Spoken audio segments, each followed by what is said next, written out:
Assalamualaikum dan salam sejahtera. Terima kasih kerana datang menonton video saya. Hari ini kita akan review website Car Academy.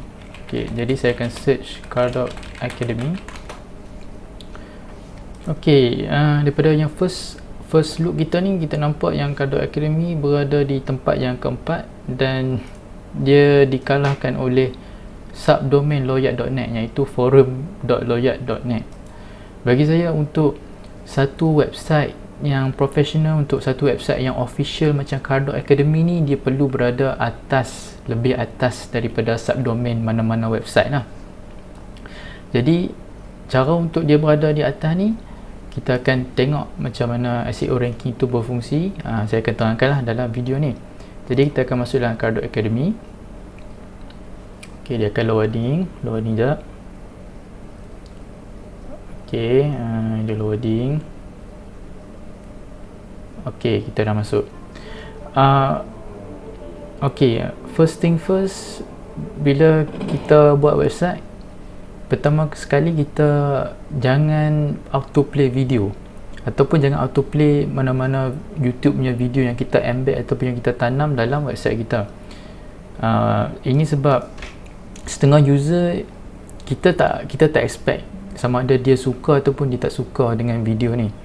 Jadi pertama sekali kita kena pastikan interest orang tu dia sentiasa ada dalam website ni. Jadi bila first dia masuk pun tak sempat nak dapatkan information apa-apa mengenai Car Academy, dia nampak dah ada video dah kan, dia dah serabut dah, ni apa semua bunyi ni dia dah serabut. Mungkin dia akan tinggalkan lah website kita ni. Jadi kita tak mahu benda tu berlaku. Jadi apa-apa pun kita jangan autoplay video kita waktu user masuk. Walaupun saya faham Car ni dia nak bagi information lah mengenai Car Academy ni, tapi sebaiknya kita jangan autoplay. Kalau orang tu dia nak tengok, dia akan tekan play. Kalau dia tak mau tengok, tak apa, kita pun tak autoplay video kita. Car dia tak memberitahu apa Car Academy ni, tujuan Car Academy ni. Jadi dia just bubuh learn, unlearn, relearn. Itu mungkin dia punya motto ataupun trademark lah. Tapi bagi saya, pertama sekali user bila dia masuk, pengunjung bila dia masuk website kita, dia nak tahu ialah apa servis yang kita tawarkan. Jadi kita bagi apa yang dia nak, iaitu information. Information apa? Information mengenai servis ataupun produk kita lah, membantu anda untuk memahami YouTube. So dia tahu, Car Academy ni dia ajak kita macam mana kita nak menguruskan YouTube account kita, macam tu lah. Jadi dia akan faham, dia dah dapat information tu, dia akan seronok lah. Jadi dia akan tengok lah kat situ, mungkin dia dah interested ataupun dia dah berminat untuk menyertai lah Car Academy ni. Pemilihan warna untuk Car Academy ni sangat bagus, sebab saya perasan dia ada 3 warna je setakat ni, kuning, hitam dan putih. Dan sebaiknya sebagai web developer ni, kita nak kurangkan penggunaan warna dalam website kita. Jadi bila kurang warna, orang pun tak pening kepala, dia pun tengok, sedap lah mata mandangan tu lah. Dia dapat bezakan lah dengan menggunakan color-color yang sedikit ni. Jadi dia mudah untuk pengunjung lah.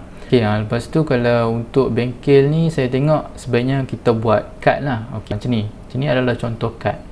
Jadi semua information, semua maklumat mengenai bengkel, contoh kat sini gambar bengkel lah.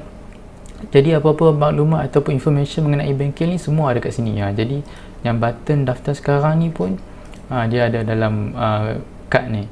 Jadi sebaiknya buat card lah. Jadi user ataupun pengunjung dia boleh tengok, jadi semua information mengenai ini semua berada dalam card untuk bengkel Bina website ni.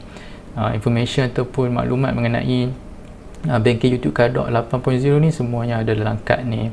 Jadi kita dah classify dia, kita dah asingkan dia, kita dah bagi dia nampak lebih organized atau lebih tersusun lah. Setelah lama scroll ni, baru saya perasan ini adalah single website page. Ok, single website page ni lebih banyak cons daripada pros. Sebab salah satunya, ok, contoh sekarang ni kita dalam Car Academy kan, saya dah tekan dah Car Academy tu. Ok, jadi kalau anda perasan, kalau website ni, ok, contoh lah website ni nampak dia banyak link kan, dia banyak pages lah, dia multi pages punya website kan. Macam Kardot Academy ni dia single saja, jadi saya pun tak tahu, tak ada navigation kat atas ni, jadi saya pun duduk kat dalam satu page ni saja. Jadi bahayanya kat sini dia tak meningkatkan SEO ranking tu. Okey, contoh saya tekan sini, saya tekan JavaScript. Okey, sekarang ni saya pergi ke JavaScript punya page ni. Okey, 1 2 3 4 5 6 7 8 9 10. Anda perasan kalau saya Dev Zaim seorang saja dalam w3schools.com ni, kita masih lagi dalam domain yang sama, tapi kita dah pergi ke 10 pages yang berbeza. Jadi kalau anda perasan, saya seorang je, saya dah tekan 10 link, dia macam dah add sebanyak 10 kali klik ke dalam domain W3Schools ni. 1 dengan 10 mana banyak lagi? Mesti 10 kan. Bila lagi banyak klik, jadi dia akan tingkatkan domain ni dalam Google Rank, sebab banyak orang klik untuk link-link dia. Jadi dia formula dia macam tu, lagi banyak orang klik untuk setiap link yang berada dalam domain kita ni, dalam domain w3school.com ni, meningkatlah dia punya SEO ranking. Macam tu lah, lebih kurang dia punya formula untuk SEO ranking. Jadi multi pages lagi baik, lagi bagus daripada single pages. Saya buka inspect element. Okey, kat konsol ni ada error, banyak juga error dia, error yang berkenaan dengan library ataupun external punya media. Macam kat sini dia cakap yang ni frontend min.js ada error, Google Analytics ada error, Google Ads ada error, kardotacademy.jpg ada error. Kat situ lah error external punya media. Okay, jadi saya akan pergi ke network, kita nak tengok kelajuan Kardot Academy ni. Saya akan disable cache sebab saya nak tengok secara aslinya, secara purely kelajuan Kardot Academy tanpa menggunakan cache. Jadi saya akan tekan Ctrl dan F5 untuk clear cache, dan kita akan tengok, kita akan uji kelajuan Kardot Academy ni untuk load. Okay, kita tengok dia load. Okey, dia mengambil masa 13.06 saat untuk dia load habis. Bukan dia load habis sekali dengan library, sekali dengan external files, sekali dengan CSS, sekali dengan API, bukan. Ni dia load yang content, DOM content. Okey, kalau anda tak faham DOM tu apa, saya dah ada buat video mengenai DOM, anda boleh tengok YouTube channel saya. Jadi DOM ni, apa yang kita nampak kat website ni, semua ni adalah DOM lah, DOM content loaded ni. Maksudnya dia mengambil masa 13 saat untuk dia tunjukkan semua DOM mengenai website ni. Okey, DOM ni paling penting sebab kita kena tunjuk kat user, bagi dia nampak ada benda dulu kat website kita sebelum kita nak masukkan macam libraries, macam third party libraries, kita nak masukkan JavaScript. Yang tu tunggu dulu, janji kita dah load dulu apa yang bagi user boleh nampak dulu website kita. Yang tu yang penting. Boleh tengok Lighthouse. Okey, saya akan untick progressive web app. Jadi kita akan menjana laporan lah, kita akan generate report. Almost there. Okey, ini petanda yang tak bagus. Untuk Kardot Academy, satu website yang profesional, dia sepatutnya keempat-empat ni perlu hijau lah. Jadi untuk performance kita tengok apa masalah dia. Okey, dia cakap dia suruh reduce initial server response time. Oh, ni ada, dia dah bagi solution ataupun penyelesaian. Memandangkan dia tahu Kardot Academy menggunakan WordPress, jadi dia bagi solution atau penyelesaian menggunakan WordPress jugalah. Jadi kat sini pun ada bagi mengenai WordPress. Jadi saya tak perlu lah nak point salah cara macam mana nak fix, sebab kat sini dia dah bagi dah macam mana kita nak fix dengan menggunakan WordPress. Nampak dia dah bagi dah. Kat sini pun dia bagi, sini dia tak bagi pre-connect to required origins. Ini adalah API call saya. Efficiently encode images. Jadi dia bagi penyelesaian menggunakan WordPress juga kat sini. Okey, ini adalah cache. Di sini jadi dia cache sebanyak 65 benda. Ini text remain visible during web form load. Avoid enormous network payloads. Ada file yang besar sangat.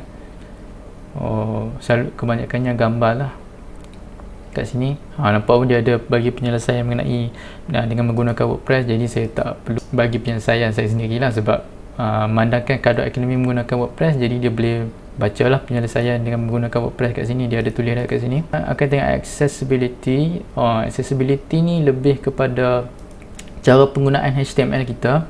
Jadi sebaiknya kita menggunakan semantik HTML dengan betul lah. Jadi sebaiknya kita menggunakan semantik HTML. Jadi kalau macam nak heading, guna heading punya tag. Kalau nak paragraph, guna paragraph punya tag. Jadi janganlah untuk heading pun kita guna paragraph, lepas tu kita besarkan dia punya font, lepas tu kita boldkan. Jadi dah jadi satu wajah dah kat kita. Jadi lebih baik kita menggunakan semantik HTML. Jadi best practices kat sini dia cakap ini ada lebih kepada safety ataupun keselamatan untuk pengguna. Kalau anda pasang kat anchor tag ni dia ada gunakan blank. Apa yang berlaku, yang masalah kat sini adalah bila saya tekan, dia akan keluar, dia akan bawa saya pergi ke kardot.homepage.my ni. Contoh kalau kat sini ada orang ada tunggu kan, dia tunggu request masuk, yang itu kita lah yang akan masuk ke dalam URL tu. Jadi dia boleh access kita punya Windows punya objek, dan bila dia boleh access window objek kita, dia boleh dapatkan cache, dia boleh dapatkan cookies. Jadi setengah website ni dia ada save password di bahagian cookies dan cache tau. Jadi kat situ dia bahaya sikit. Selalunya save kat local storage. Tapi kita tak boleh nak ambil risiko lah, sebab setengah website yang kita pergi tu, mana tahu kan, untuk satu password tu kita gunakan untuk Twitter kita, untuk Facebook kita, untuk YouTube, untuk Instagram semua. Jadi kalau dia dah dapat password kita, dia boleh access untuk setiap media sosial kita lah. Jadi itu bahaya. Lepas tu kat sini dia cakap ada vulnerabilities. Dia cakap sebab pakai jQuery.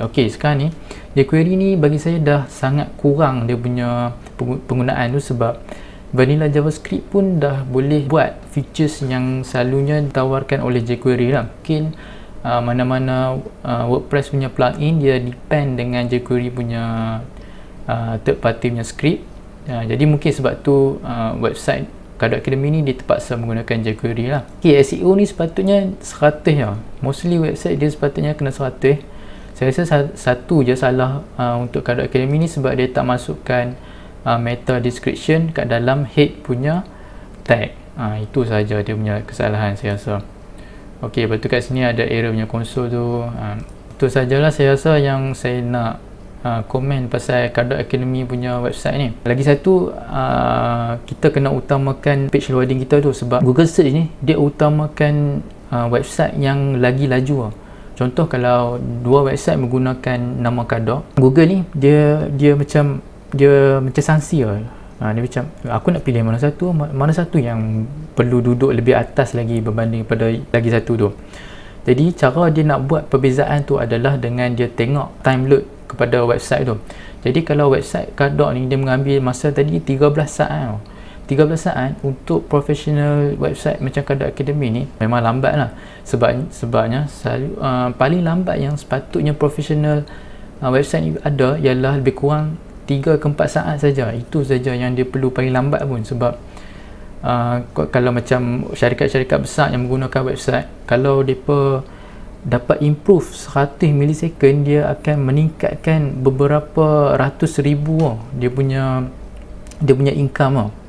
Nampak betapa memain peranan benda yang kita rasa simple padahal 1 saat je, tapi dia boleh menyebabkan kerugian kepada sesuatu company tu. Jadi Kardot Academy ni dia kena kurangkan penggunaan API.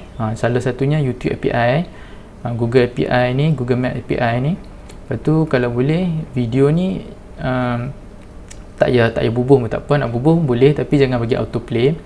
Lepas tu gambar sebaiknya kita minify, kita compress dia punya file size tu.